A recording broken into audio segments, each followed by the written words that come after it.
अस्सलाम वालेकुम नाज़रीन। देखो बच्चों ने अगला जरा मौजू सानू दिता है वो है मेदे के जख्म। तो मेदे के जख्मां वास्ते शक्कर दी गाल लै लेनी, शक्कर दी गाल लै लो, नशास्ता लै लो, गूंद कतीरा लै लो, खशखाश लै लो, सत मलट्ठी, गूंद किकर, दही दाना, हर चीज़ तोड़ा तोड़ा।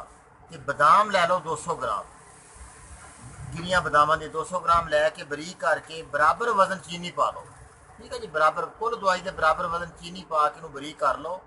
एक एक चमची सुबह दोपहर शाम इस्तेमाल करो। इंशाअल्लाह थोड़े दिनों के मेरे का जख्म ठीक हो जाता है। यह असाबी नुस्खा आ।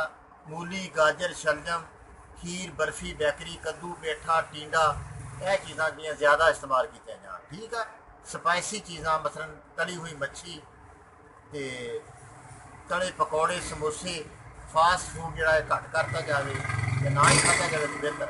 हर किस्म की बोतल भी ये मना है। ठीक है जी, पैप्सी वगैरह जिन्हें ना बोतल